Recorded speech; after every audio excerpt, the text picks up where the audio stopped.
야, 이 부장! 네가 부장이면 땅이야? 뭐? 저 인간 저거 쟤 오늘도 술술 풀리고 안 먹고 회수 갔냐? 내일도 신체 상태로 출근하겠구만. 아유. 고려 생활건강 술술 풀리고 음주전 한포가 당신을 지켜드립니다. 특허받은 천연 유래 성분 숙취 해소제 술술 풀리고를 은하계 최저가로 딴지마켓에서 만나보세요. 고민을 넣어주는 친구 쇼한 침대 쉴 침대가 고민을 들어준다고? 편안한 저자리의 친구 쇼한 침대 그렇게 편안하니? 머리부터 발까지 너무나 포근한 느낌 오늘부터 내 친구 쇼한 침대 어디에 있다고? 딴지마켓에 있네. 영어 실력만 향상되는 게 아니라 이러다 정말로 인생이 바뀔 것 같다. 무한도전 김태호 PD 강력 추천. 통역사 출신 영어 독학의 신이 알려주는 궁극의 영어 마스터 비법. 영어책 한 권 외워봤니? 영어책 한 권이 통째로 복사됩니다. 영어책 한 권 외워봤니? 위즈덤 하우스.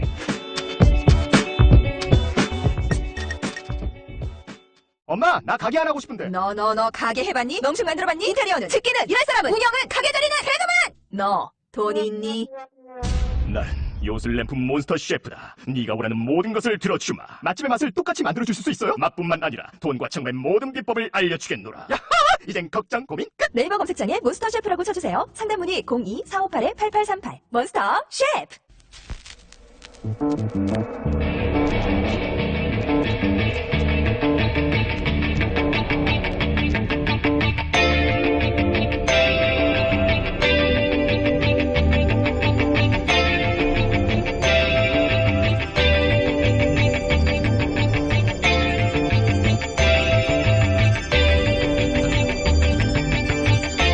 안녕하세요, 김호준입니다. BBK 대표였던 김경유 씨가 어제 강제에 추방됐습니다. BBK 사건은 한국말도 유창하지 못한 한 재미교표 청년이 이전에 만난 적도 없는 한 업체 사장에 의해서 30분 만에 190억을 투자받았던 사실부터 사건 전체가 의혹 덩어리였습니다. 그러나 2007년 대선 당시 검찰은 1위 지지율의 이명박 후보에게 면죄부를 줍니다. 결국 이명박 후보는 대통령에 당선됐죠. 사실 국민 다수는 그때도 알고 있었습니다. 그 수사가 면죄부 수사라는 거예요. 그런데도 대통령을 뽑습니다. 왜 그랬을까요? 제 생각은 그렇습니다. 사람들은 이명박에 투표한 게 아니라 자신의 욕망에 투표한 것이다. 비리가 있다고 해도 이명박 대통령이라면 왠지 내 부동산, 내 자산이 늘어날 것 같다는 그런 자신의 욕망에 투표한 것이다. 보수는 능력 있는데 부패로 망하고 진보는 청렴한데 분열로 망한다는 오랜 프레임이 있습니다. 부정의 힘으로 그 덕에 발휘되는 능력이 무슨 능력인가요? 부정과 타협하지 않고도 자신의 방식으로 자신의 길을 간다는 것, 그 자체가 능력인 겁니다. 이번 대선에선 저 오래된 프레임이 산산조각 나는 대선이 되었으면 합니다. 김어준 생각이었습니다.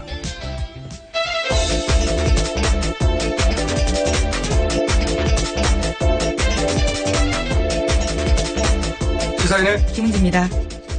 자, 오늘 첫 번째 뉴스는 아무래도 영장실질심사, 예. 지금으로부터 2시간 반 후네요. 10시 반에. 예, 3시간 반 후요. 그렇군요, 3시간. 더하기 빼가지고. 네네. 오늘 발음은 생각보다 잘 안 된다 싶었으나 목요일인데도 불구하고 더하기 빼기가 안 되고 있습니다. 3시간 반 후에. 네. 이 관련 뉴스가 이제 많죠, 아주. 예. 네, 오늘 오전 10시 반에 박근혜 전 대통령 영장실질심사 열립니다. 포토라인 마련돼 있는데요. 법원에요. 메시지를 남길지는 아직 알 수 없는 상황입니다. 메시지가 없을 가능성이 높지 않겠나. 왜냐면은 포토라인에 안 서게 해달라 이렇게 요구했다고 하잖아요. 예. 네, 이미 그런 보도가 나왔는데요. 취재진 포토라인 피하기 위해서 그렇게 요청을 했는데 법원에서 받아들이지 않았습니다. 특혜주지 않겠다라는 뜻이죠. 그렇죠. 지하에서 이제 바로 엘리베이터 타고 올라가겠다는 건데, 이제 일반인들이 모두 사용하는 외부 출입문, 그 바로 앞에 포토라인을 보통 치거든요. 주요, 피의자들이 올 때. 저도 이 포토라인 많이 썼습니다만. 거기 쓰게 되면 마이크를 반드시 들이대죠. 근데 이제 한나라의 대통령이었던 사람이 이런 일에 있어서는 자신의 입장을 밝힐 의무가 있어요, 사실은. 예. 이게 무슨 잡범이 아니잖아요. 대통령이었던 사람이 일이 이렇게 된 데서 해서 본인이 싫더라도 입장을 밝힐 의무가 있거든요. 그냥 뭐 대통령 특권 누리라고 대통령 신게 아니잖아요. 네. 안 하고 싶은 거죠, 지금 아무 말도. 예, 지난번에도 아주 짧게 8초 하고 갔습니다. 국민들에게 던질 메시지가 없다는 거죠. 예. 있었으면 원래 지하로 가게 돼 있는 것도 그냥 정상적인 출입물로 가려고 했겠죠. 말을 하려고. 근데 지금 국민들에게 전달하고자 하는 메시지가 없는 거죠. 예. 하고 싶은 말이 없는 거고, 일반 국민들에게. 근데 지지자들에게는 또 할 말이 있어요, 보니까. 예, 대신에 지지자에겐 메시지를 전달했는데요. 지난 27일에 앞으로도 열심히 활동해주길 바란다 이런 메시지를 전달했다고 머니투데이가 보도했습니다. 누구에게 이 메시지를 전달했다는 건가요? 김주복 근해동산 회장한테요. 박근혜 전 대통령 측근이 전화를 걸어서 이러한 메시지를 전달했다라는 건데요. 저는 이제 그 박사모 말고 또 다른 이제 팬클럽이잖아요. 근해동산. 네, 2008년에 만들었더라고요. 뭐랄까, 그 팬클럽 명이 왠지 어울리지 않습니까? 근해동산. 예, 팬클럽, 이름 들을 때마다 제가 좀 웃게 되는데, 근데 여기는 보냈다, 따로. 네, 그렇죠. 그리고 지난 2월 달에도 박사모에 100만 통의 러브레터 잘 받았다 이런 이야기 한 적이 있거든요. 네. 자신의 팬클럽과만 소통하겠다는 건데, 저는 이게 이해가 안 갑니다, 사실은. 자, 이때까지 해왔던 대로 그대로 하는 거예요, 그냥. 자기한테 열렬한 지지를 보내고, 자기 말을 듣는 사람들하고만 대화를 나누는 거죠. 자, 다음 뉴스는요. 네, 그래서 어제 박근혜 전 대통령 자택 앞은 하루 종일 시끄러웠습니다. 박 전 대통령 지지자들끼리도요, 싸움이 일어났었는데요. 박근혜 지킴이 결사대가 애국이라는 이름으로 단체를 알리려고 돈벌이 하려는 사람들이 있다라면서 엄마부대 현수막을 손으로 잡아챘다라고 합니다. 그러자 엄마부대 회원들이요, 우리가 자파냐 이렇게 소리치면서 싸움이 붙었다라고 합니다. 이분들은 그러니까 그동 언론에 보도돼 왔던 그 돈을 받고 동원됐다고 하는 그 분들에 대해서 장사하는 사람이다, 이거로. 자신들은 순수하고 그쪽은 순수하지 않다 그렇죠. 이거죠. 자신들은 전혀 그렇지 않고 순수하게 나온 사람들인데 구분을 하고 싶은 거죠. 덤태기를 넘어가고 싶지 않다고. 그러면서 이제 엄마 부대를 지목한 거죠. 네. 이런 일도 있군요.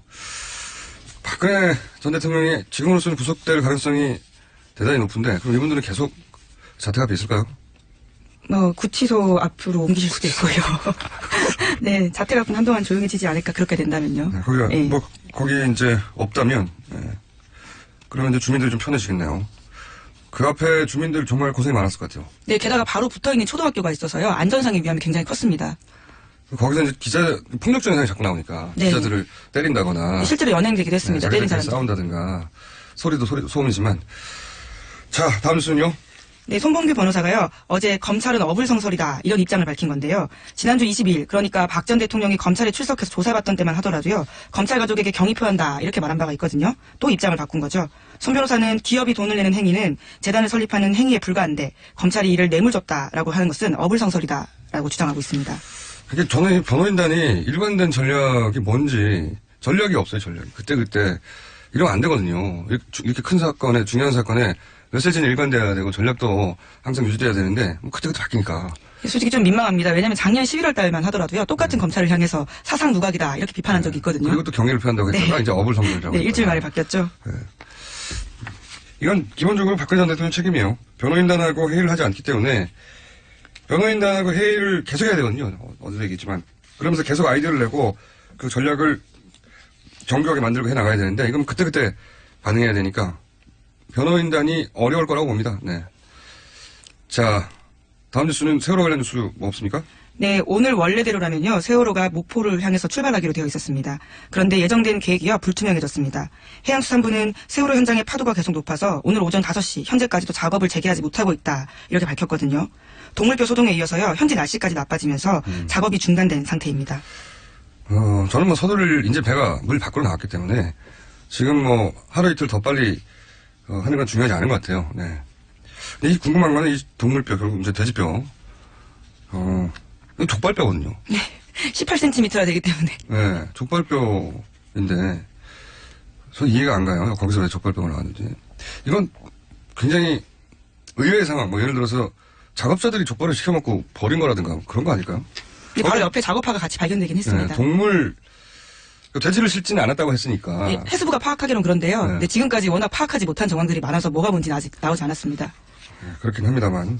동물뼈를 알아보지도 못했다는 게, 족발하고 뼈하고, 사람 뼈하고는 보자마자 다르거든요. 이거 대단한 전문가 아니어도 알 수 있는데, 전문가가 아무도 없다는 거죠. 네, 현장에 제대로 된 전문가가 없었다라는 네. 방증이죠. 그냥 작업자들만 있었고, 참 어설픈 대응이에요. 지금 해수부가 선체조사위원회도 지금 합의가 안 되고 있잖아요.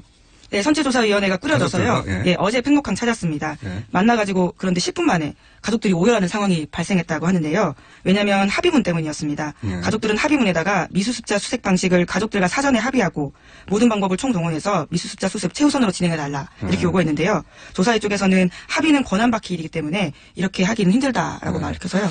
아니, 저는 가족들은 이해가 가요. 가족들이 정부를 믿을 수가 없잖아요. 여태. 이 3년간이나 이렇게 질질 끌어왔고, 지금 뭐, 뼈를 처리하는 방식이라든가, 또는 유실 가능성이 없다고 했지만, 유실 가능성이 있잖아요, 벌써? 계속해서 들어가고 네. 있죠. 네. 그러니까 정부를 믿지 못하는 것은 너무 당연한데, 그래서 이제, 미수습자를 최우선적으로 진행하고, 방식도 합의를 해달라고 했는데, 이게 또, 해수부가 조사위 측에다가 이 수색 방식을 결정할 권한을 주지 않았어요. 그러니까, 조사위는 또 그 결정을 내릴 수 없는 게 맞아요. 양쪽 다 이해가 가는 거죠. 이건 정부가 권한을 선체 조사위 쪽에 주든가 아니면 가족들에게 해수부가 합의를 하겠다고 약속을 하던가 해야 하는데 이렇게 이제 몇 명 내세우고 해수부는 뒤로 빠진 거거든요. 예. 선체 조사위는 잘못이 없어요. 여기서는. 가족들도 요구할 만한 걸 요구하고 있는 거고 정부가 뒤에 숨어버린 거죠. 현재는. 정부가 해결해야 될 문제인 겁니다. 이건. 정부가 잃은 신뢰이고요. 이게. 자, 세월호 관련 뉴스 또 있습니까? 네, 미수습자 수색 관련해서요. 새로운 두 가지 변수가 생겼다라고 어제 JTBC가 지적을 했는데 두 가지가 뻘과 3km 이동 경로입니다. 동물뼈는 뻘과 뒷수 근처에 발견됐거든요. 네. 미수습자 유해는 조각으로 분리되어 있어서 뻘에 묻혀 있을 가능성이 크다라는 게 전문가들이 이야기합니다. 맞는 얘기예요. 지금은 이제 뻘을 막 퍼가지고 포대에 담잖아요, 그냥. 네, 제대로 조사해야 되는데요. 지금은 포대에 담기 바쁜 상황이라는 거죠. 저는 이 정부가 왜 이렇게 서두르는지 모르겠어요. 이제 배가 나왔지 않습니까? 배가 나왔고 이제 뭐 하루 이틀 3, 4일 더 걸려서 무쇠에 도착하는 게 중요하지 않아요. 미수습자 가족들도 이게 당장 빨리 되길 원하는 게 아니지 않습니까? 제대로 해주길 바라는 거죠. 그래서 찾을 수 있는 모든 걸 찾아달라는 거잖아요. 지금은 정부가 서두르는 거예요. 정부가 선체 조사하기 전에 실내 조사 관련해서 5일에서 10일 얘기하는데 그전에는 한 달 이상 잡았었거든요. 그전에는 무조건 길게 잡았어요. 근데 지금은 가능하면 짧게 잡아서 한편으로는 지금 정치권이 이제 대선 전국이라 이런데 뛰어다니면서 신경 못 쓰는 이 기간 내에 해결해 버리려고 하는 게 아닌가 그런 생각이 들 정도로 그런 의혹이 들 정도로 급합니다. 정부가 정반대로. 그러니까 불신에 사는 거죠 계속. 예. 정부는 여기에 대해서 할 말이 있겠죠. 가능하면 빨리 찾아서 미수습 유해들을 돌려주고 싶다 이렇게 말할 수는 있겠지만 하지만 가족이 괜찮다고 이야기하고 있거든요. 가족이 괜찮대잖아요. 잘 해달라는 게 핵심입니다. 자, 다음은 지금 이제 대선 정국에 들어갔으니까 오늘은 최순실 관련 뉴스 말고 대선 경선 관련 뉴스들이 몇 개 있을 것 같아요. 어떻습니까? 네, 어제 민주당 충청권 순회 경선이 있었습니다. 여기서도 문재인 전 더불어민주당 대표가요 1위를 차지했는데요. 47.8% 득표했습니다. 이 충청권에서는 문재인 전 대표, 문재인 후보가 안희정 후보하고 엎치락뒤치락 했었거든요. 그 지역 지지율. 최근에는 좀 앞서긴 했지만. 근데 이제 안희정 의사가 역전을 한다면 여기서 했었어야 되는데, 여기서 못해서 사실은 역전은 사실상 불가능해졌죠. 예. 네, 결선 투표 가능성은 확실히 낮아졌습니다. 그러니까 결정되지 않은 사안이라 낮아졌다고 말하는 거지, 사실상 결정됐다고 말해도 무리는 없습니다. 왜냐면 이재명 시장은 이제 수도권에서 상대적으로 더 강하거든요. 안희정 의사가 충청권에서 상대적으로 강했다면, PK는 문재인 후보가 두세 배 강하고. 근데 이제 이재명 시장이 수도권에서 역전을 노린다고 말하고 후보로서는 그렇게 말하는 게 너무 당연하지만 수도권에서는 문재인 후보가 더 강해요 또. 현실적으로는 2위 싸움이 남았다고 봐야 되는 거죠. 근데 저는 누가 2위를 하느냐보다 더 중요한 건 어떻게 2위를 하느냐. 가장 중요한 관건이다. 문재인 후보를 공격해서 2위를 하겠다는 전략이 기본적으로 그동안의 전략이었으면 이제는 그 전략대로 가느냐? 아니면 전혀 다른 전략으로 어떻게 2위를 하느냐로 바꾸느냐에 따라서 아마도 대선 이후에 이 두 후보들의 중장기 정치적 생명이 걸렸다. 예. 그렇게 보여집니다. 자, 다른 당의 경선은 어떻습니까? 예, 국민의당 같은 경우에는요, 어제 손학규 후보 쪽에서 여론조사 하지 말자 이런 제안을 해서요, 좀 기사가 나왔습니다. 왜 그런 요구를 했답니까? 여론조사 비용 5천여만 원을 절약하자 이런 주장인데요. 안 후보 쪽에서는 이런 제안을 일축해서요, 예정대로 여론조사 실시하게 됐습니다. 그리고 제가 그제 국민의당 같은 경우에 4월 5일이라고 후보가 결정된다고 말씀드렸는데요. 부정확한 정보입니다. 4월 5일이 원래 결정됐었는데요. 세월호 인양 소식과 함께 4월 4일로 당겨졌다고 합니다. 죄송합니다. 예. 그렇군요. 이거 5천만 원 절약하고 싶겠죠. 지금 1위 가능성이 없으니까. 예. 후보 측에서 부담해야 되는 돈이 이제 부담되는 거죠. 하지만 지금은 경선 중에 룰을 변경해야 변경하자고 요구한 거니까, 이건 뭐 받아들일 수 없겠죠. 선관위 측에서. 국민의당. 이해는 갑니다. 지금 할 때마다 5천만 원이니까. 자, 다음 뉴스는요? 자유한국당 같은 경우에는 내일 대선 후보가 선출되는데요. 네. 홍준표 경남도지사와 김진태 의원의 공방이 극에 달했습니다. TV토론 나와서요. 두 후보가 서로가 재판 중이다. 이렇게 지적을 한 건데요. 그건 맞는 말이죠. 네. 김진태 의원 같은 경우에는 이렇게 이야기했습니다. 홍준표 지사가 3심 대법원에서 판결이 바뀌거나 할 경우에는 우리 당은 정말 큰일 난다. 이렇게 얘기했고요. 홍준표 지사 같은 경우에는 내 재판 걱정하지 마시고 김진태 의원님 선거법 재판이나 고민하세요. 이렇게 이야기를 한 겁니다.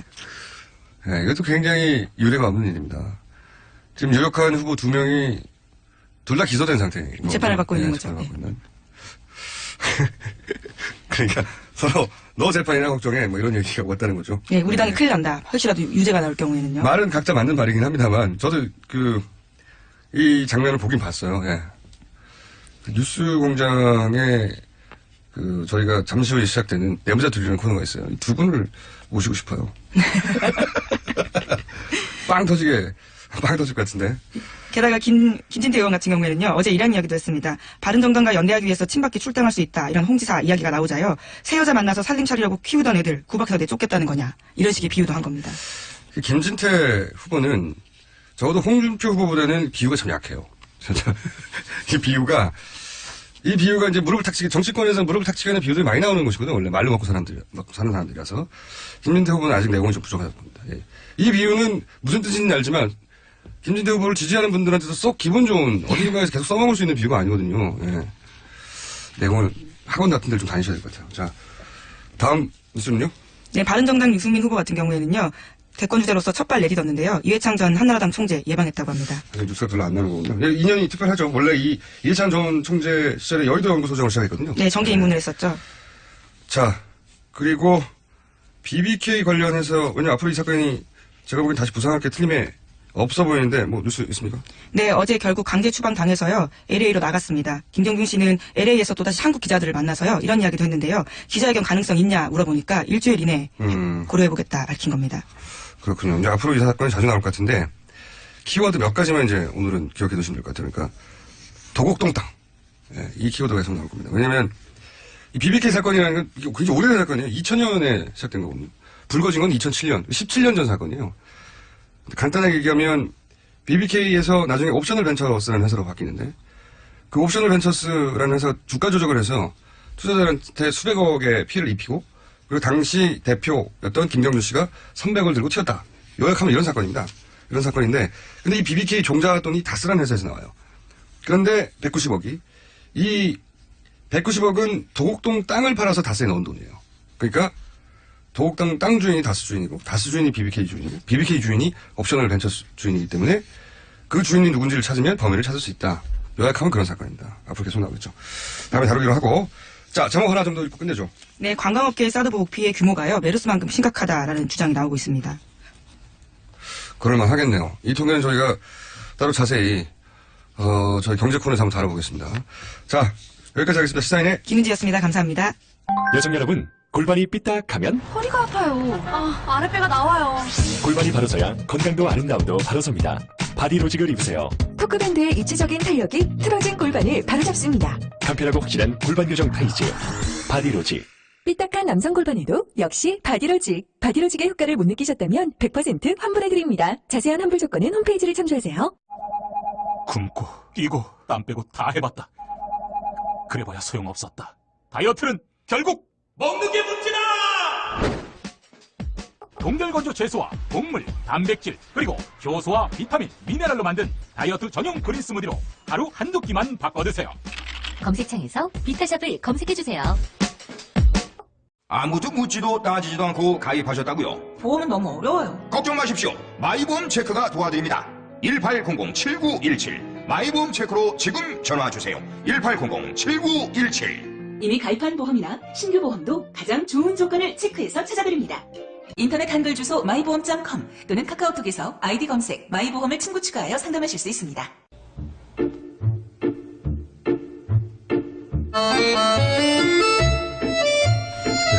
네, 처음부터 핫했던 코너입니다. 내부자들 바른정당의 김성태 삼성님 나오셨습니다. 안녕하십니까? 예, 안녕하세요. 김성태입니다. 더불어민주당의 안민석 의원 나오셨습니다. 안녕하십니까. 끝나지 않은 전쟁의 저자 안민석입니다. 아, 그런 책을 쓰세요? 책이 다음 주 나오는데요. 이게 제가 최순실 이제 다음 주가 추적한 지 1000일째 되는 딱 3년 되거든. 3년. 1000일 정도 넘어서. 최순실 추적기? 예, 최순실 추적 1000일 기록기인데요. 직접 집필하셨고. 이거 제가 아니면 할 수가 없죠. 왜냐하면은 보니까 제 일기장을 다이어를 보니까 한 500명을 만났더라고 3년 동안에. 그 중에서 한 200명이 등장을 하는데요. 김어준 총수도 등장합니다. 네, 또 감사합니다. 김성태 사무총장님이 3번 등장을 하고요. 무려 3번이나. 그래서 이게 100만 부 베스트셀러를 출판사에서 예감하는데요. 그래서 제가 이렇게 100만 부 팔릴 예정인.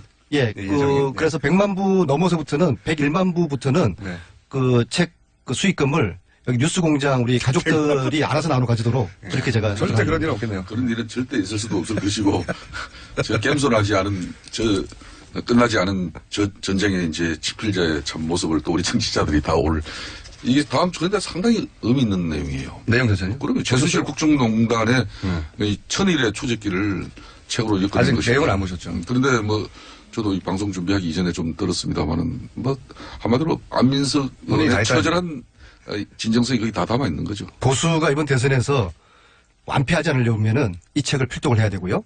그 다음에 또 진보 진영에서도 정권 창출을 압도적으로 이기기 위해서는 또 이 책을 필독을 해야 되기 때문에 아마 전 국민들 손에 이 책 끝나지 않은 전쟁 Endless War. Endless War. 예. 100만 부 팔릴 거라고 출판사에서 지금 예상을 하는 겁니다. 네. 그럴 일은 절대 없다는데 이제 많은 겁니다. 이제 책장사 이제 그만하시고. 그리고 저희가 두 가지를 말씀드립니다. 하나는 사무총장님 더 이상 아니시더라고요. 네. 하나는 지난주에 건졌어? 아니 다 들리거든요. 지금 생방송 중입니다. 사의를 분명히 표명했습니다. 저랑 상의도 안 하고 건드셨어요? 저희가 페널티 시스템을 만들었어요. 뭐냐면은 방송 불가 용어가 갑자기 등장한다든가 사회의 풍속을 좋아한다든가 또는 토크를 방해한다든가 또는 지난주처럼 갑자기 사법부에 대해서 뜬금없이 공격을 한다든가 이럴 때 마이크를 확 꺼버립니다.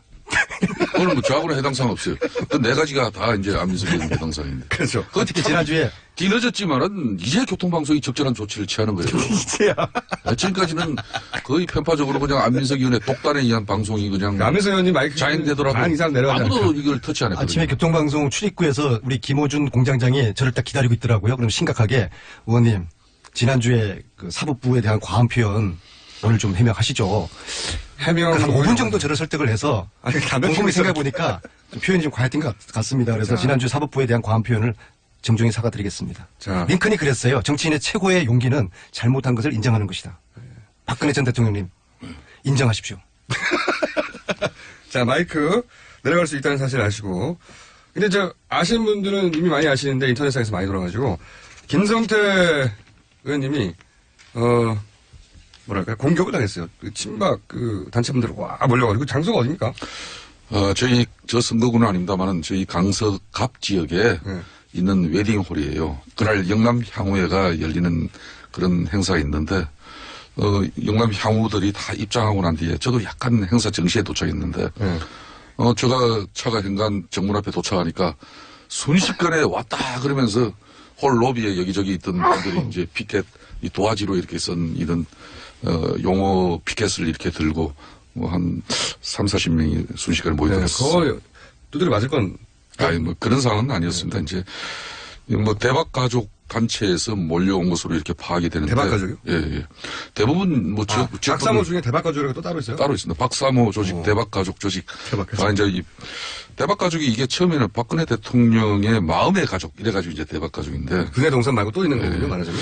그래서 이게 처음에는 봉사단체로 출발한 걸로 알고 있습니다만은 이번 일을 볼 때 모임 성격이 변질된 것은 아닌지 그런 우려를 할 수밖에 없고 저뿐만 아니라 이 탄핵에 동참했던 의원들 지금 바른정당의 유승민 후보라든지 또 남경필 경기지사라든지 이런 분들도 찾아가서 무차별적으로 폭언 퍼붓고 이제 형표 부르고 있다는 그런 내용이 언론에서 보도되고 있지 않습니까? 동영상 찾아보시면 김성태 의원이 나타났다고 몰려와가지고. 근데 역사적으로도 보면은 극우가 더 거칠고 더 폭력적이고요. 김성태 의원님 조1 말고도 이 국정농단 과정에서 내부자들이 있지 않습니까? 이분들이 느끼는 최재석 씨, 최태민의 아들, 그 다음에 조용래, 임선희의 손주, 그리고 제가 지난주에 말씀드렸던 최용석 네. 그리고 노승일 이런 사람들이 느끼는 저도 사실 마찬가지고요. 의원님 내부자들의 씨가 저랬는데 아니에요. 정말 밤에 저도 혼자 다닐 때 저는 뭐 워낙 혼자 다니는 외로운 늑대 스타일이라서 슴슴해요 느끼는데요. 근데 혼자 다니시는 걸 본 적이 없는데 제가 지난주에 네. 최용석 씨 지금 행불됐다고 이야기했잖아요. 네. 그리고 이 방송이 정말 500만 다운로드가 사실이라고 그러면은 이 방송에서 최용석 씨가 지금 실종됐다고 제가 이야기했는데 일주일 사이에 아무 연락이 없어요. 그 사촌 형인 최재석 씨도 지금 굉장히 걱정하고 가족들도 모르고 있어요. 무슨 사단이 났다. 그래서 정말 최용석 씨가 무슨 일이 지금 일어난 것 같아요. 한 달째. 그 사촌 형인 최재석하고는 다시 말씀드리지만 최태민의 아들인 최재석이하고 사촌인데 그 한 달 전에는 하루에 서너 번씩 통화하고 이제 그랬는데 지난주에 제가 그분에 대한 신변에 대한 방송을 공개적으로 했지 않습니까? 근데 한 달 동안에도 아무 소식이 없고 그나마 울리던 그 전화 벨마저도 3-4일 전부터 신호가 끊겼어요. 아, 신호 자체가 끊겼다. 네, 예. 그리고 이분이 80년대 말에 그 박근혜 전 대통령이 살았던 장충동 집에서 2년 반을 살았던 사람이거든요. 내막을 자세히 아는 네, 사람이다. 그럼요. 박근혜 전 대통령의 야인 시절에 그 많은 엑스파일에 대해서 가장 정확하게 많이 아는 사람이거든요. 내부자였다는 거죠. 네, 이 사람이 지금 한 달째 지금 연락이 두절돼 있다는 게 다시 한번 제가 말씀드려봅니다. 이 방송 들으시거나 또 주위에 아시는 분이 있으면은 김어준이나 안민석이나 또 김성태 전 사무총장님께 좀 연락을 해 주십시오. 그렇지 않으면 다음 주에는 이분 정말 실종 신고를 해서 내야 될 것 같습니다. 가족들은 왜 실종 신고를 아직도 안 냈죠? 가족이 지금 없는 것 같아요. 게다가 안민석 의원이 또 이게 아직 한 테마를 정리하지 않은 가운데 또 이제 문제 제기가 돼가지고 사람의 신변에 관련된 문제니까. 아까 이제 그랬잖아요. 이제 그 대박가족, 박사모 이런 박근혜 대통령을 좋아하시는 그런 단체나 모임이 많이 있죠. 그렇지만은 뭐 그런 측면에서 누구나 생각이 다르면은 반대 의사를 또 표출할 수도 있고, 때로는 항의나 시도 할 수 있습니다. 또 그것을 뭐 존중하고 또 받아들여야 하는 게 어떻게 보면 정치인의 또 숙명이죠. 그렇지만은 폭력이나 폭언 같은 이런 이합적 방식이나 협박이 돼서는 저는 안 된다고 봐요. 특히 안민석 의원 같은 경우도 당을 달리하는 의원이지만은 뭐 어떤 때는 진짜 뭐 그 숙소에서 잠을 이루지도 못하고 로비에 와서 그 잠을 청하는 그런 모습을 제가 본 적도 있거든요. 그래서 방에 혼자 있으면 위험할까 봐. 그래서 타지에서. 우리 사회가 제가 이참에 좀 말씀을 드리면은 과거 통진당 이렇게 hen사된 헌재로부터의 이유가 극자적인 종북주의적 어떤 그런 정치 이념성 때문에 그런 거 아니겠습니까? 그렇듯이 그것도 너무 지나치면은 우리 사회의 균형을 깨뜨릴 수 있는 그런 원성의 대상이 될 수도 있거든요. 그래서 정치권에서도 이런 분들을 선동하고 이 조장하는 정치 세력이 있다면 반드시 이참에 그런 정치 세력은 좀 정화가 되고 자제되어져야 할 것입니다. 좋은 말씀에 토시 하나 제가 관여하지 않고 100% 동의합니다. 네, 저는 100%는 동의하지 않습니다. 통합진보당을 지지하지 않는 분들도 많지만 해산에는 또 헌재 뜻을 같이 안 하는 분도 많거든요. 그러면 안 돼요. 그건 난 좀 말씀 끊어서 죄송한데 지금 이분들도 박근혜 대통령 탄핵에 대한 헌재 결정을 아직도 수용하지 않는 그런 마음들이 있지 않습니까? 그러다 보니까 극단적인 행동이나 또 이걸 누가 처신들이 극단적인 행동을 하지 나오는데 않죠. 네, 정당 해산을 하는 게 맞느냐? 헌재 결정은 헌법기관입니다. 그 어떤 경우든 존중해야죠. 끝나지 않는 전쟁의 저자라서 볼 때 요즘 세상의 전쟁은 말로 품격 있게 하는 것이지 총칼로 하는 것은 아니에요. 정당은 국민의 선택으로 폭력과 폭언으로 하는 것은 아니에요. 그건 맞아요. 그건 100%고 정당의 해산은 정당은 국민들이 지지하지 않는 것으로 혹은 지지하는 것으로 승부가 나야 되는 거다. 뭐 이런 얘기인 거고요. 주제가 아니니까. 단일화. 보수 후보 단일화. 이게 제가 보기에는 이번 대선에서는 가장 큰 이슈예요. 네, 그렇습니다. 가장 큰 이슈. 지금 단일화는 그동안은 항상 진보 진영의 골칫거리였는데 이제 정반대가 됐어요. 될까요? 유승민 후보의 태도가 지금으로서 굉장히 중요한 것 같아요. 사실상 민주당의 지금 현재 당내 후보 경선이 사실상 본선에 버금가는 지금 현재 동향을 이뤄내고 있지 않습니까? 그만큼 이제 사실상 민주당 내 문재인 전 대표의 이 조기 대선에서의 당선 가능성이 높다는 걸 반증하고 있는 내용이죠. 명백한 사실. 뭐 그런 측면에서 선거에 있어서 이 정파 간의 연대나 또 때로는 후보 단일화 논의가 나오는 것은 너무나 당연한 것이에요. 예전에는 근데 그러니까 새누리당에서 막 공격했어요. 단일화에 대해서. 당연히 그렇죠. 야합이라고 그때는. 지금은 너무 피다한 거라고. 그렇습니다. 그렇지만은 더불어민주당이 배출한 그래서 더불어민주당이 늘 자랑하는 김대중 노무현 전 대통령 두 분도 단일화 통해서 이렇게 집권했다는 그렇죠. 사실을 잊어서는 안 되는 거죠. 사실입니다. 예. 일각에서는 이걸 원칙과 명분 없다고 안민석 의원이 특히 그런 비판을 많이 하시는데 이번만큼 단일화의 필요성이나 또 시대적 요구가 높았던 적이 없어요.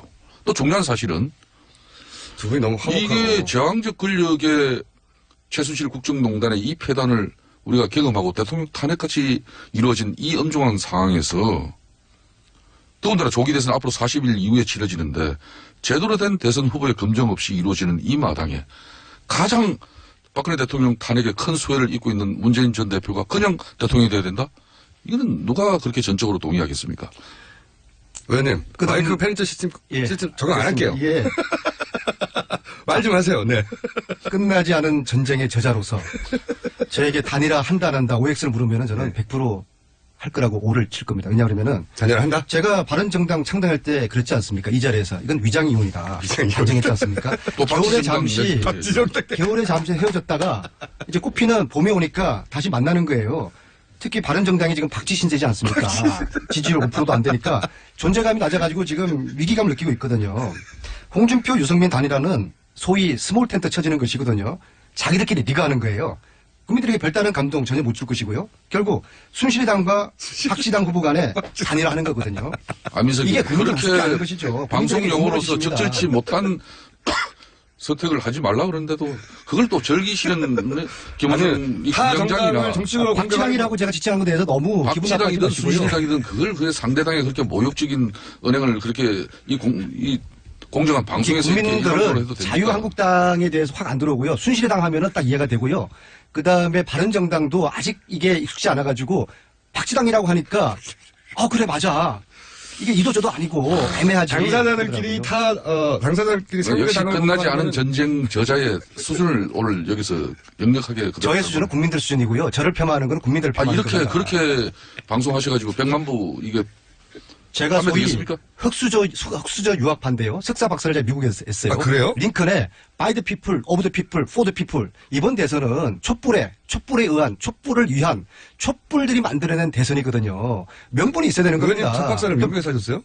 6년을 제가 미국에서. 영어가 근데 왜 이렇게 안 되십니까? 흑수저. 그것도 참 이상하네. 흑수저 유학 반대요. 안민석 의원의 상상도 못했어요. 안민석 의원의 미국 박사 논문을 저를 폄하하는 거는 촛불을 폄하하는 것이고요. 맹자가 이런 이야기를 했습니다. 전쟁은 총칼로 하는 거지만 정치는 명분으로 하는 것이다. 순실이당하고 박지당의 이 후보 단일화가 촛불 민심들이 봤을 때 이게 아무런 명분이 없는 거예요. 오히려 촛불 민심에 도전하는 행위입니다. 국민들에게 안민석 욕먹으시세요. 의원님 참 안 됐습니다. 그렇게 집에 안민석 의원 사모님 참 이렇게 조용하신 분이고 그런 가운데 내조를 잘하시는 분이라고 소문나 있는데 안민석 의원 사모님이 그렇잖아요. 목요일날 이 방송 출연하기 전에 늘 하시는 말씀이 네. 김성태 의원께 갑질하지 말라. 그거 디스하지 말라는 근데 거고. 의원님 말씀하시는 거 보면은 제가 참을 수가 없어요. 왜냐하면은 이 단일화를 하는 게 이번 대선을 진보 보수 싸움으로 끌고 가려고 하는 겁니까? 아니에요. 이번에는 정의와 불의의 그런 대선이고 원칙 대 반칙, 상식 대 몰상식의 그런 대선 프레임이에요. 뭐 좋은 용어는 다 이제 선택했고 그 용어 선택의 정착력은 문재인 전 대표의 오로지 대통령 당선을 위해서 전에는 저분이 안 지냈어요. 국회의원 4선 되면서 대선 몇 번 치른 사람이지만은 어느 후보에게도 줄 서지 않았던 사람이. 그렇죠. 줄 맞으면 줄이 없어지기도 하고. 그래서 저분이 수도권 내리 4선의 명예를 이렇게 찾았는데 안민석 의원님 내가 이 인생 선배로서 한 말씀 드린 거는 어디다 줄 서버리면 그거는 정치 생명이 단축되는 길이에요. 저에 대한 폄하는 국민과 촛불에 대한 폄하라는 말씀 다시 드리고요. 제가 4선 만에 처음으로 당직을 받았어요. 아, 그래요? 직능위원회 의장인데요. 이건 전국에 의사, 변호사부터 해가지고 조리사, 영양사까지 전국에 400개 단체를 총괄하는 직능위원회 의장이에요. 그래서 저는 다음 주 4월 3일 날 월요일 날 후보가 결정되기 전까지는 엄중 중립을 지키겠다. 이걸 제가 공언을 했어요. 그렇기 때문에 제가 어디 서지 않았어요. 선거 체제에서 직능위원회 의장을 맡는다는 것은 전체 조직을 총괄하는 거랑 중요한 자리 마찬가지입니다. 아닙니까? 아주 큰 자리죠. 그러니까 그만큼 이제 안민석 의원은 의원은 신뢰가 검증되지 않은 사람은 이 직능위원회 의장 못 맡겨요. 그래서 안민석이한테 맡기면은 어느 캠프에 줄 서지 않고 중립적으로 이 400개 조직을 관리할 것이다. 4선 만에 그런 믿음을 당에서 가졌기 때문에 저한테 준 것 같거든요. 보세요. 이제 이번 조기 대선의 가장 1등 공신인 안민석 의원을 당이 이제 제대로 평가하고 이제 예우를 갖추기 시작한 거예요. 그것도 이번에 판단이 없으면 안 돼요. 문재인 전 대표의 판단이 없으면은 어떻게 안민석 의원이 직능위원회 또 의장을 맡습니까? 이분이 이제 벌써 저렇게 상태가 됐다는 것은 어떻게 보면은 한편으로는 불행한 징조예요. 저번에 계속 그냥 이게 무관 이렇게 그런 정직한 또 정도 있는 정치인으로 이렇게 가면은 내가 볼 때는 가만히 계시면은 문재인 전 대표 딱 되는 거 하자 없는데. 저희 당의 탁월한 선택을 저토록 이렇게 폄하를 하니까 지지율이 5%도 못 오르는 거 아닙니까? 이게 이제 입사 16년 만에 계속 평사원하다가 갑자기 이사된 겁니다, 거의. 이사가 아니에요. 이건 뭐 CEO입니다. 사장급 이게 워낙 CEO예요. 직능위원회 의장은 대선 때 당대표가 맡는 거예요. 아마 보십시오. 조만간에 안민석 의원이 매주 목요일 아침에 이 방송마저도 출연이 어렵다고 전화하자고 이제 아마 그렇게 할 겁니다. 그럼 뭐냐? 문재인 전 대표의 지금 조기 대선 지지율이라는 것은 이미 문재인 후보 캠프의 문전성시를 이루고 있는데 이제 안민석 의원을 통해서 각 분야의 전문가들이 줄대기 시작하면 저분 이제 못 견딥니다. 제가 다른 건 몰라도요. 줄대기 시작하면 왜 못 견딥니까? 저분이 한편으로는 저렇게 또 마음이 강직하고 진념도 강하지만은 마음이 약해서 인간적인 접근에 또 잘 무너져요. 여기저기 또 그러니까. 청타고 들어주다가 그럼 비리에 연루돼가지고 절대 그런 사람들 오면은 저한테 자꾸 문재인 후보 말씀하시는데 제가 내리사선하는 동안에 우리나라 여야 정치인 중에서 그래도 문재인 후보가 인품이 가장 훌륭한 거 그거는 제가 분명히 말씀드릴 수가 있고요. 그분은 특전사 출신이지 않습니까? 네. 그리고 저는 공군 장교 출신이에요. 하늘나는 전투기 파이로트들이 전부 다 제가 키운 제자들이에요. 근데 저나 문재인 후보는 안보 의식만큼은 철저하게 검증된 사람들이에요. 기가 차서 말이 안 들어오죠. 안민석 그렇다면 의원이 이재명, 안희정 두 분도 굉장히 훌륭한 후보들이에요. 두 분 다 가장 이제 친구들이고. 문재인 전 대표와 이번 조기 대선에서 어떻게 보면 가장 큰 경쟁자가 안철수 의원이에요. 이 안철수 의원을 디스하려고 하는 게 거리가 없으니까 지난번 뭐라 그랬습니까? 이 방송에서. 혼밥한다고 해가지고. 혼밥한다고 비판한 사람이 안민석 의원이에요. 그래 또 사과했지 않습니까? 사과가 아니죠. 실제 국감 한 달 동안에. 아니 그 이유가 잠깐 얘기 들어보세요. 안민석 의원이 안철수 의원을 디스한 이유가 국회 교문이 같은 상임위에서 밥 안 사줬다고 디스한 사람이에요. 제가 이제 저한테 안 사줬다 한 게 아니라 제 야당원들하고 밥 한 끼 안 먹었고 차 한 잔 안 먹은 거 이거는 맹자왈 세상의 중심은 인간이고 정치는 인간을 만나는 일이다. 그건 안 되죠. 대선 후보가 그렇게 그래서 상임위 의원들하고 차 한 잔 같이 하지 않는. 차가 아니라 지난번은 밥이라 그랬죠. 밥도 한 번도 안 내가 먹었어요. 그래서 밥 먹자고 하지도 않았어. 내가 안철수 의원에 가까운 사람 동료원이 내가 의원한테만 하는 거 아니에요? 친한 후배가 있는데 다 물어봤어요. 그래서 내가 가까운 후배한테 안철수 의원 그 가까운 사람이에요. 왜 안민석 의원 같은 교문에 있으면서 밥을 안 사줘가지고 말이야 그렇게 적개심을 가지게 됐냐고 내가. 그런데 저런 분이 어찌됐든 간에 참 문재인 밥을 못 얻어먹어도 적개심. 문재인 전 대표가 정부가 국민을 폄하하는 것이고요. 제가 팩트를 말씀드리겠습니다. 국정감사 23일 동안에 안철수 의원은 같은 상임위 교문위 위원들 야당 의원들하고 차 한 잔 밥 한 번 안 먹었고 차 한 잔 하자 밥 한 번 먹자는 이야기 단 한 번도 안 했습니다. 그러니까 팩트예요. 속기록을 보십시오. 속기록에 어떻게 그게 나옵니까 근데. 나 세상에 미르재단 K스포츠재단 단 한 번도 공개하지 않았습니다. 국회 올해가 헌정 이제 70년 가까이 되잖아요. 70년 가까이 되는데 국회 상임위원회에서 밥 차 안 먹었다고 국회 속기록에 기록된 거는 난 그런 기록은 지금까지 내가 찾아보지 못했어요. 근데 어디 방송에다 대고 속기록 찾아보라 그럽니까? 아니 근데 내가 뭐 오늘 안철수 속기록은 의원을 제가 지속적으로 실수했어요. 대변하고 옹호하는 입장이 우리가 아니라 국정감사 동안에 교문위에서 전쟁이 일어났어요. 미르재단 K재단 이 배우에 최순실이가 있다. 최순실은 박근혜하고 한 몸이다. 의원들이 한 달 내내 공격을 하고 우리가 이 비선 실세의 진실을 파헤치는 동안에 제가 정말 속기록을 봤어요. 우리 보좌관들하고 다 뒤졌는데 안철수 의원은 여기 대해서 단 한마디도 언급을 하지 않았어요. 그거는 여기 대해서 해명을 해야 되는 겁니다. 그 부분은 뭐 안민석 의원 주장이 사실일 것 같아요. 그렇다면은 공개적으로 요청합니다. 이거는 해명해야 됩니다. 왜 진실과 정의의 이 길에 동참하지 않았는지. 왜 또 갑자기 또 안철수 의원을 그렇게 공격을 합니까? 이 방송을 통해서. 그러면 공정한 방송이 안 돼요. 국민의당 안철수를 대변하는 여기 의원이 방송에 같이 나왔을 그런 내용을 주장하면은 그건 맞는데 내가 지금 안철수 의원을 적극적으로 지금 대변하고 옹호할 수 있는 그런 입장이 아니라는 걸 뻔히 알면서 그렇죠. 여기서 안민석 의원은 바른정당은 안철수 후보를 공격하는 당을 챙겨줄 여유가 없습니다. 적절치 못해요. 최순실 국정농단에 대해서 왜 이렇게 한마디도 언급하지 않았는지 그것은 속기록 찾아보면 있어요. 그럼 결론은 해명을 해야 됩니다. 그러면은 안민석 의원은 자유한국당, 바른정당이나 안철수 국민의당이나 다 한 통속이다 이거죠. 순실이당, 박지당, 철수당 요 이제 빅텐트가 그 가능성에 대해서 민주당의 집권 가능성을 방해한다는 거죠 지금. 그러니까 지금 대해서 안민석 의원의 촛불민심을 지금까지의 천일간의 이 끝나지 않은 전쟁을 집필하면서도 오로지 최순실에 의한 국정농단 대통령 특히 이 헌법 수호 의지가 없는 대통령에 대해서 상당히 공격하고 또 준비했는 걸로 아는데 이제는 저분이 생각을 바꿨어요. 이제 박근혜 대통령 탄핵은 끝났으니까 이미 이제 앞으로 문재인 전 대표의 대통령 가는 길에 한마디로 방해가 되는 그런 요인이 있다면은 이제 이제 뭐 오해와 끝장을 보겠다는 제가 거예요. 드리고 싶은 모든 제 말씀은 끝나지 않은 전쟁 최순실 천일 추적기 그 책 속에 다 나와 있습니다. 거기에 끝나지 않은 전쟁에 이제 안철수까지 끌어넣지 마십시오. 그거는 안 맞아요. 그렇죠. 단일화는 됩니까, 근데? 저는 단일화를 하지 않으면은 네. 이번 대선은 하나만 합니다. 아, 근데 이제 발톱을 드러내셨네요. 우리 국민들도 그런 거죠. 위장위원회 발톱을 드러내셨어요. 아니, 안민석 의원님. 안철수 의원. 만일 후보 단일화 하면은 그건 정의 아니고. 저보고 지금 안철수라고 그러셨어요? 네? 상당히 뭐가 도둑질하다가 들킨 저렇게 당하지. 김성태 의원님이 당하면은 콧구멍을 좀 벌렁벌렁해요. 지금 안철수 후보하고 범야권 단일화 후보하는 저는 남들하고 밥 잘 먹고 그게 정의롭지 못한 일이에요? 예? 김성태 의원, 안민석 의원. 여기 나누고 있습니다. 이렇게 하다 끝날 것 같아서 제가 미리 들어왔어요. 시간 다 됐네요. 네. 인사하시죠, 두 분. 오늘은. 끝나지 않은 전쟁의 저자 안민석이었습니다. 겸손하세요. 김호준입니다. 3부에서 뵙겠습니다.